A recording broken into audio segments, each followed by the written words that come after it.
Uma invenção magnética criada pela Universidade de Minnesota está nas manchetes dos principais jornais dos Estados Unidos e também em publicações científicas pelo mundo inteiro. Ela foi eleita pela revista Time como a melhor invenção do ano. Bom, pelo menos até agora, né? Segundo os cientistas, é isso que realmente alimenta o mundo. Não é o petróleo, não é a luz solar, muito menos a eletricidade. São os ímãs.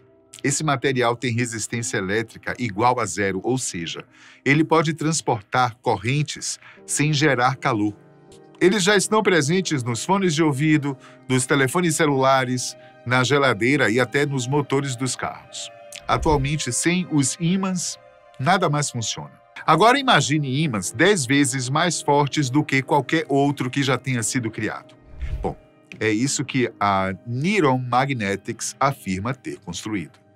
Com esses ímãs, uma nova geração de máquinas, que antes eram consideradas impossíveis, poderá finalmente ganhar vida. O plano da empresa é conseguir produzir ímãs com nitreto de ferro, uma alternativa aos neomagnetos que dominam o mercado. A Niron Magnetics, fundada em 2014, é uma empresa com a visão de revolucionar a produção de ímãs permanentes. Ela foi criada por uma equipe de cientistas e engenheiros que enxergaram um potencial de inovação no campo de materiais magnéticos. A empresa ganhou notoriedade justamente por esse aspecto revolucionário. Desde os primeiros sucessos, aprimorando materiais tradicionais, até os avanços mais recentes no desenvolvimento de soluções sustentáveis e ambientalmente amigáveis. Os principais concorrentes da Niron Magnetics no mercado ainda utilizam, como já foi dito, os neomagnetos em seus produtos. Esses materiais, que receberam esse nome por causa do seu principal componente, o neodímio, já são vistos por muitos como uma tecnologia ultrapassada. Enquanto o neodímio oferece alta densidade de energia magnética, o nitreto de ferro se destaca por sua estabilidade térmica e resistência à corrosão, tornando-o ideal para aplicações específicas em que essas características são fundamentais. Dispositivos que antes desafiavam a lógica tiveram seu financiamento negado e foram descartados pela ciência. Depois que a Universidade de Minnesota resolveu abraçar os superímãs, eles começaram a reescrever a história da energia. Quase sempre invisíveis e silenciosos, os ímãs sempre estiveram presentes na maioria dos aparelhos eletrônicos e digitais ao redor do mundo. Eles são a força que torna a vida moderna possível. Estão nos discos rígidos, nas máquinas hospitalares, nos alto-falantes e até nos satélites. Eles ajudam a gerar eletricidade em turbinas eólicas e alimentam os motores dos carros elétricos. Mas mesmo as versões mais fortes e modernas, feitas principalmente com neodímio, um elemento raro, acabam perdendo força, calor, tempo e fadiga estrutural também desgastam os ímãs. Seus campos magnéticos, embora poderosos, ainda são finitos. E é justamente aí que surge um dos principais desafios da atualidade, um problema na fronteira da tecnologia: a geração e transmissão elétrica. Esse setor já está esperando por ímãs melhores. Em um pequeno laboratório da Universidade de Minnesota, um avanço começou em silêncio, sem alarde, sem propagandas. Não era um novo motor, nem uma fonte de energia revolucionária. Era algo muito mais simples e, ao mesmo tempo, muito mais poderoso. Um ímã. Mas esse não era qualquer ímã. Nenhum que precisasse de algum elemento raro ou de desenvolvimentos absurdamente caros. Ele também não dependia de um processo de extração ambientalmente destrutivo e nem precisaria quebrar cadeias de produção ou ecossistemas. Ele foi projetado e construído dentro do laboratório átomo por átomo, com uma precisão extraordinária. E tudo isso financiado pela Niron Magnetics, ou seja, sem utilização de dinheiro público. Enquanto as gigantes da tecnologia perseguem sistemas elétricos e rodovias de hidrogênio, a Niron redefine a única coisa da qual todas elas dependem: o magnetismo. Esses novos superímãs têm como base uma liga patenteada de ferro e nitrogênio. os nitretos de ferro, que produzem campos magnéticos até 10 vezes mais fortes do que os ímãs convencionais. O que torna esse novo ímã especial não é apenas o material, mas é o processo. Através da fusão entre metalurgia avançada e nanoengenharia, é possível criar domínios magnéticos em espaços menores, gerando ímãs densos e estáveis, mas que, ao mesmo tempo, são mais leves, mais fortes e mais eficientes. Na prática, aparelhos ou peças que tinham dificuldade para girar podem nunca mais parar. E a partir dessa invenção, vários outros projetos tecnológicos que estavam engavetados por limitações técnicas começaram a avançar. A expressão energia livre ficou por muito tempo esquecida por boa parte da ciência. Para alguns, ela não passa de uma farsa. Para outros, pode ser justamente a resposta para resolver muitos dos problemas da sociedade moderna. Teoricamente, essa expressão se refere à energia disponível em um sistema para realizar trabalho em condições específicas, como temperatura e pressão constantes. É como se pudéssemos ter máquinas que funcionariam para sempre. Dá para entender isso?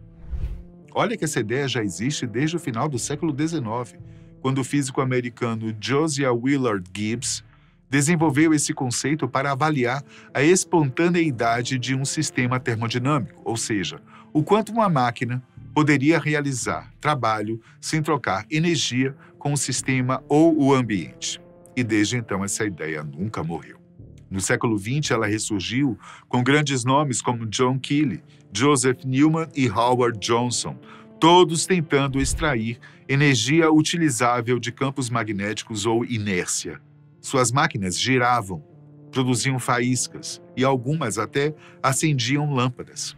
Todas elas acabaram tendo o mesmo destino, não porque as ideias fossem ruins, mas porque os ímãs dos quais dependiam simplesmente não estavam à altura da tarefa. Eles ainda precisavam de força, estabilidade e resistência. Mas agora o jogo magnético mudou, viu? O que acontece quando ímãs 10 vezes mais fortes são colocados naquelas máquinas antigas? O que acontece quando as limitações são removidas? O sonho da energia livre não acabou. Ele só estava esperando pelas ferramentas certas. Na década de 1980, um homem chamado Joseph Newman ganhou as manchetes com um motor estranho, grande, pesado e girando com um ritmo quase hipnótico. Parecia gerar mais energia do que consumia. O motor usava uma combinação de bobinas de alta tensão e poderosos ímãs permanentes para gerar movimento mecânico com uma eficiência surpreendente. Ele fez esse motor girar ao vivo na TV, registrou a invenção, mas os cientistas rejeitaram a hipótese. A matemática não batia. O motor feria a primeira lei da termodinâmica. Mas e se isso não fosse mais um problema? A única coisa que todos concordavam na época era que os ímãs de Newton não eram fortes o suficiente. Agora imagine a mesma máquina de Newman, mas com os novos superímãs. Ela poderia produzir energia suficiente para se sustentar por muito mais tempo. Com o ímã certo, o que antes parecia um erro da física pode se tornar agora um avanço tecnológico. Howard Johnson não estava tentando aparecer no noticiário, ele queria fazer história. Na década de 1970, construiu algo que hoje parece simples demais. Um motor que girava usando apenas ímãs. Sem fios, sem combustível, sem baterias. O aparelho que ele chamou de sistema de propulsão foi cuidadosamente organizado para repelir e atrair em sequência. A ideia era posicionar os ímãs de tal forma que o rotor sempre encontrasse um novo empurrão, um caminho infinito de movimento. Os protótipos de Johnson conseguiam girar, mas a força era fraca. Atritos, desalinhamentos e degradação dos ímãs impediram que os projetos avançassem. A teoria era elegante, mas a realização ficou aquém do esperado. Agora, se esses protótipos forem utilizados com os superímãs modernos, o torque aumenta drasticamente. Cada força de repulsão pode ser ampliada. A velocidade de rotação pode aumentar e a máquina pode superar a resistência interna. As teorias de Johnson não foram refutadas, elas apenas estavam fora de alcance. John Bedini não queria quebrar as leis da física. Ele só queria carregar uma bateria com outra bateria sem perder energia no processo. O que ele criou se tornou um dos dispositivos de energia livre mais promissores da década de 1980. O motor Bedini funcionava com pulsos, rajadas elétricas enviadas para uma roda giratória de ímãs. A ideia era criar um efeito em que cada pulso adicionasse mais energia sem perda significativa. Seu circuito era simples. Os resultados foram interessantes. As baterias duravam mais do que o esperado. O sistema parecia gerar um loop de energia. Não era um movimento infinito, mas era estranhamente eficiente. Mesmo assim, ele tinha limites. Os ímãs não eram fortes o suficiente. E a roda não conseguia sustentar velocidades mais altas. Com os superímãs, tudo muda. Um campo magnético mais forte significa uma reação maior a cada pulso, rotação mais rápida, mais energia cinética e poucas perdas por atrito. A mesma voltagem agora poderia gerar um movimento exponencial. O circuito Bedini, já eficiente, agora pode evoluir para algo muito mais poderoso. Durante anos, esse circuito foi estudado, modificado, replicado, mas muitas vezes descartado. A física não falhou. Faltaram os componentes corretos para que ele funcionasse efetivamente. No entanto, agora a ciência tem novos componentes, e o motor de pulso de Bedini pode se tornar o avanço na economia de bateria e na geração de energia. Entre as invenções mais estranhas na área de geração de energia está o gerador de efeito Searry, ou SEG, um conceito de gerador de energia elétrica autossuficiente proposto por John Searry na década de 1950, que supostamente utilizaria princípios magnéticos para gerar energia contínua e limpa. O sistema usava uma série de rolos magnetizados giratórios dispostos em torno de um anel central. Conforme os rolos giravam, uma corrente elétrica era gerada, juntamente a anomalias gravitacionais. Testemunhas afirmaram que a máquina não zumbia, ela levantava do chão sozinha. E o problema não era o conceito, eram os materiais utilizados.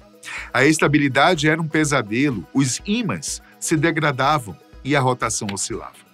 O efeito gerado, mesmo sendo real, não podia ser replicado. Mas e se tudo fosse construído de novo, dessa vez com os ímãs da Niron? Esses superímãs oferecem estabilidade em altas velocidades, intensidade de campo consistente e alto alinhamento estrutural. Essa era a peça que faltava no sistema de Searry. Com componentes mais fortes e duráveis, o gerador pode finalmente ser testado em condições reais. E isso pode ser o fim da fronteira entre ciência e ficção científica. Uma máquina que flutua, que se autoalimenta, que desafia a gravidade. Alguns duvidam, outros acreditam que possa funcionar, mas uma coisa é certa. Hoje, nós temos os ímãs necessários para tentar fazer isso. Imagine um anel de ímãs cuidadosamente dispostos de forma que seus campos interajam para produzir rotação constante. Esse é o princípio por trás de um dispositivo inovador. Sem fios, sem combustível, apenas interação magnética transformada em torque. Mas o problema sempre foi a consistência. Uma vez colocado em movimento, o dispositivo poderia girar, mas não por muito tempo. Atrito, desequilíbrio e campos magnéticos fracos sempre acabavam com o projeto. Isso poderia ser um transmissor, não um gerador, até agora. Com os superímãs da Niron, todo o conceito renasce. A intensidade do campo não é apenas maior, é mais limpa e focada. Com a calibração adequada, o impulso magnético pode ser sustentado por mais tempo com menos perda. Isso significa que podemos criar uma máquina com torque suficiente para acionar um gerador, com velocidade bastante para carregar um capacitor e com potência suficiente para fazer a diferença. Apenas pequenos ganhos em vez de perdas podem mudar o jogo para sempre. Imagine uma roda movida a ímã que nunca para. Isso aciona uma engrenagem que alimenta a luz que ilumina uma casa. Movimento perpétuo? Talvez não. Mas uma produção de energia persistente e quase sem atrito já não é mais uma fantasia.